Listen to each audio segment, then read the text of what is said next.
Okay, in this video we're checking out the Tomoquads WhoopeeHD. This is actually one of two different sets that this comes in. You can get either this version here, which has the aluminum rack-on heli ducts, or you can get the version that will convert the Beta75X ducts. You cut the frame in half, and then the bottom piece here is a little bit different. There's a little arm that extends out so that you can attach the motor to the duct. The plastic duct, that's a different version. I'm going to probably get that a little bit later. I'll show you a different build of this particular model. This one here is in basically the exact same parts that were in that cinewhoop that I built, where I stuck basically it was the 75X frame. I just got rid of the camera and I soldered on the Turtle power lead to the video transmitter, which is right there, to power the camera, and I was just sitting up on top of the zip tie. So if you want to see that video, check it out. I'll put a card in the corner. You'll see what that looks like and how that flew. This is sort of a frame that could go, I guess you could build this a lot of different ways. So you can see here that they've got cutouts here for 20 by 20, 16 by 16, or you can do the standard whoop style board here.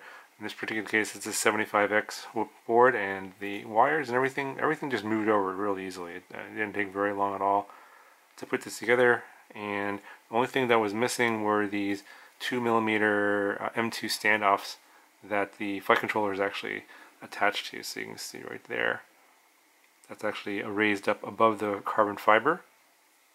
And the M2 standoffs in the back here, these aluminum standoffs or steel standoffs, and the two in the front, and the 3D printed parts for the camera mount are all included in the kit for the rack-on heli build.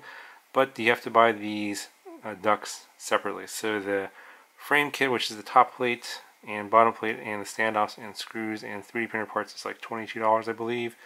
1mm plates, I believe, very lightweight. But these ducts, you have to get them from Heli Nation or Amazon, and they're like $10 each. So yeah, it's a pretty expensive conversion if you want to do that. Basically, just for the aluminum ducts, they're like it's $40 plus shipping. So yeah, and also, as you know, these will bend in a crash. So you guys are one of those guys that like to fly fast and crazy and crash a lot. This particular one is not going to be suited for you unless you don't mind spending $10 and getting a new aluminum duct here. Because if you got money to burn, then yeah, sure, why not? Go for it. Who am I to say what you should spend your money on? But if you aren't like that, then this one isn't the one you should be getting. You should get the plastic duct version, which is the one with a different bottom frame for the ducts that actually come with the 75X than the plastic ducts. That one is going to be able to take way more abuse than this aluminum one. I got the aluminum one because I like the way it looks, and I'm going to be flying slow and carefully and not crashing, so I'm okay with that. Now, in terms of the build, really not a whole lot to it. I'll show you a couple pictures here. How I basically mounted the, in this case, the Beta75X flight controller ESC board on the bottom here, and I just moved the plugs over and the motors over. I didn't do any soldering at all. Everything was a straight move over from the cinewhoop that I built before. And if you saw that other build, I just soldered on the little power wire to the video transmitter for the camera, and then that plugs into the camera. And then the camera board just hangs underneath the top here. There's 20 by 20 mounting stack here, holes for the top plate, and this hangs from the top. That's the Caddx Turtle board. You can see the micro SD card slot there. And that there is the video transmitter. And then I just moved the XM Plus receiver right there, and that was it. Obviously everything's just kind of like tightening up the wires and everything, the screws. Essentially this is a rearrangement of the cinewhoop build I did. I didn't do any soldering, and I changed the props. I got rid of the blue ones, and these are the LDRC 1535s that are on the GT7. You can also get the rack-on heli 3-bladed props, but those are also really expensive. I think they're $5 per propeller, so it'll be like $20 for a set of props. So yeah, 20 plus 40 is $60 for if you want to get the rack-on heli stuff. It looks nice, for sure. I mean, but yeah, unless you have, unless you're willing to spend the money and don't mind that, then yeah, I would say go for the plastic duct version instead of the rack-on heli version. This is really for looks and everything. Another thing you should note that, see these little 3 screws here that hold the duct to the frame.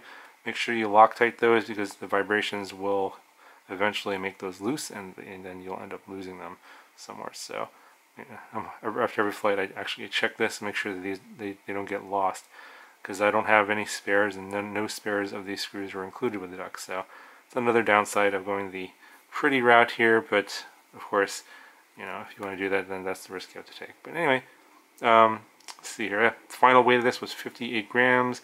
I don't remember what it weighed in the other video with the plastic ducks. Like I said, go check out that video. It definitely weighs more now. So this is really meant for slow flying and capturing HD video in tight spaces, like you know, cinewhoop should be. I do have some vibrations that you'll see in the video, jello. Basically, I think that possibly these mounts could be improved, so I'm going to be talking to Tomoquads about making that a little bit better. Other than that, you'll see probably this again. I'm going to probably redo this build using some different parts in the future, and I also have the plastic ducted version. Should also work for not only a Beta75X conversion, but also you could do that for the Mobula 7. So that's another thing I'll be looking at as well. So if you guys are wondering how to do this for like a Mobula 7, stay tuned. I'll have another separate video for you guys when I get around to doing that video. Anyway, guys, I'll show you a little flight footage. If you guys have any questions, let me know, and I'll talk to you guys in the next one.